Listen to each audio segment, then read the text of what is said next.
नमस्कार, सुस्वागतम, आभार, अभिनंदन। मैं पंडित नितिन शास्त्री आप सभी भक्तों का आज के एपिसोड पर हार्दिक स्वागत करता हूं। उम्मीद है आप सभी स्वस्थ होंगे और माता रानी की कृपा आप सभी के ऊपर बनी रहे।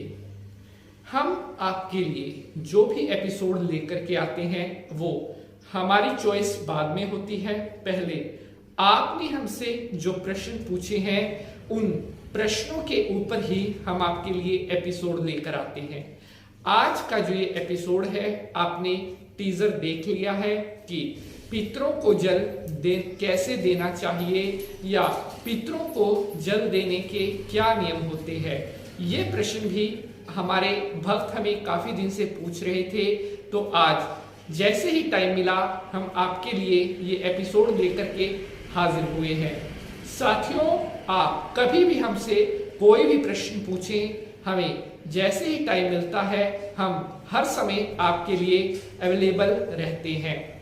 तो आज का जो ये एपिसोड है बहुत ही ज्यादा इम्पोर्टेंट है, क्योंकि बहुत सारे लोगों की जानने की इच्छा होती है। मोस्ट लोगों के प्रश्न रहते हैं कि शास्त्री जी पितरों को जल तो देना चाहिए, लेकिन हमें पता नहीं कौन सी दिशा में देना चाहिए, जल कैसे देना चाहिए, उस जल में क्या क्या मिलाना चाहिए, क्या कुछ होता है ये हमें नहीं पता।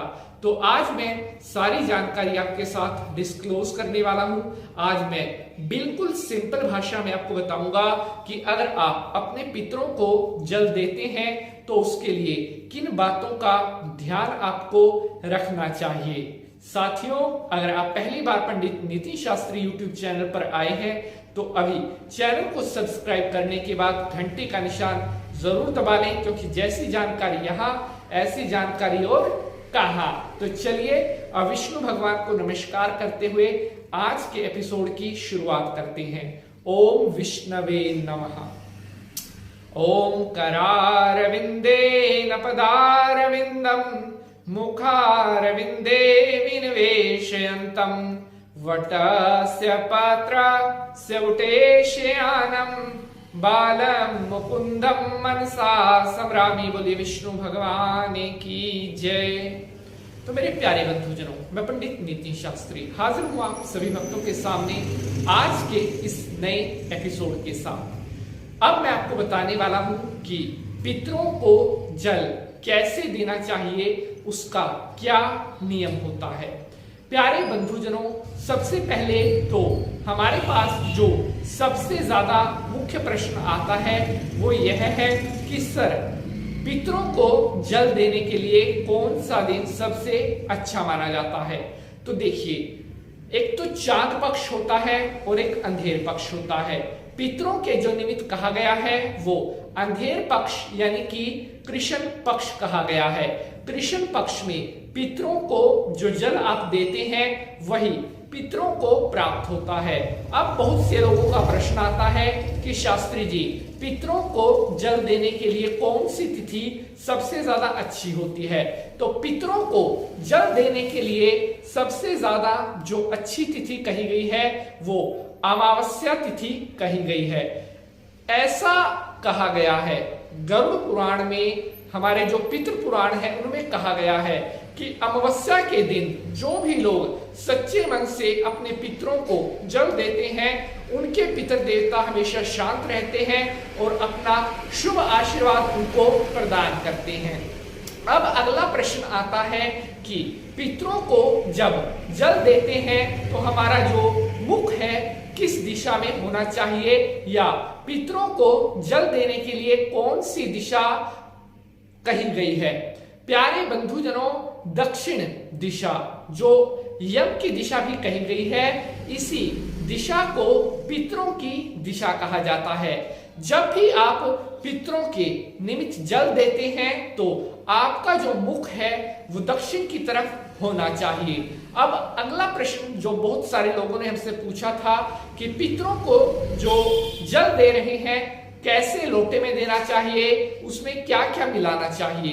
देखिए, स्टील के लोटे में आप ताजा जल भर लें, उसमें आप चाहे तो थोड़ा गंगा जल भी डाल लें और साथ ही साथ गाय माता का जो कच्चा दूध होता है वो भी आपने 2 चम्मच डाल लेना है। दूध आपने कच्चा ही डालना है, इस बात का ख्याल रखना है। इसके अलावा काले तिल भी आप उस जल में डाल सकते हैं और थोड़े चावल भी आप उसमें प्रयोग कर सकते हैं। ये सब चीज मिला करके आप अपने पितरों का ध्यान करके, जो इनको भी आप जानते हैं नहीं जानते हैं, दक्षिण दिशा की तरफ मुख करके ओम पितृ देवताभ्यो नमः, ओम पितृ देवताभ्यो नमः इस शब्द को बोलते हुए आप पितरों को जल अर्पण करें। अगर आप इस प्रकार से जल पितरों को देते हैं तो हमेशा आपके पितृ देवता आपसे प्रसन्न रहते हैं, कभी भी आपके घर में पितृ दोष नहीं होता। आगे बढ़ते हैं। अब बहुत सारे लोगों का एक ये प्रश्न आ रहा है कि शास्त्री जी, जो हम पितरों के लिए झुंड लगाते हैं जिसको भोरखा भी बोलते हैं, वो कब लगाना चाहिए, कब उसको कैसे लगाना चाहिए? देखिए, अगर आप अपने पितरों के लिए भोरखा लगाना चाहते हैं तो चतुर्दशी को आपने भोरखा देख लेना है, उसको ढूंढ लेना है। शाम को वहां पर आपने थोड़ा उसको दूध मिश्रित जल उसकी जड़ में डालना है, वहां पर थोड़ा परंदा बांध दे, थोड़ा प्रसाद चढ़ा दे, धूप लगा दे, प्रार्थना करें कि हे महाराज, कल मैं आपको इस समय लेकर के जाऊंगा और आपने मेरे साथ चलना है, अपना स्थान वहां ग्रहण करना है। अमावस्या तिथि के दिन आपने ब्राह्मण को बुला करके विधि विधान से वह भोरखा जहां भी आप पितरों का स्थान बनाना चाहते हैं वहां पर लगा सकते हैं। इसी विधि के द्वारा लगाया गया जो पितरों का झुंड होता है वही हमेशा अच्छा फल देने वाला होता है। अगर आप बिना ब्राह्मण के या स्वयं अपने आप से ही लगाएंगे तो उसका किसी भी तरह का कोई भी शुभ फल आपको प्राप्त नहीं होगा। अब बहुत सारे भक्तों का प्रश्न आ रहा है कि शास्त्री जी, अगर मान लीजिए हमारा कोई ऐसा पितृ है जिसके श्राद्ध की तिथि हमें मालूम नहीं है तो उसका श्राद्ध हम कब करें? तो देखिए, जो अज्ञात तिथि में या जिनकी तिथि का नहीं पता है, भूले बिसरे, उन सभी का जो श्राद्ध होता है वो सबसे लास्ट वाले दिन, यानी कि जो पितृपक्ष की अमावस्या तिथि, यानी कि जिस दिन पितृपक्ष का विसर्जन होता है उस दिन उन सब का श्राद्ध किया जाता है जिनकी तिथि हमें नहीं पता होती है। तो आशा करता हूं आज की यह जानकारी आप सभी को बेहद पसंद आई है। अगर एपिसोड पसंद आया है तो लाइक, शेयर और सब्सक्राइब जरूर करेंगे। आज के लिए बस इतना ही।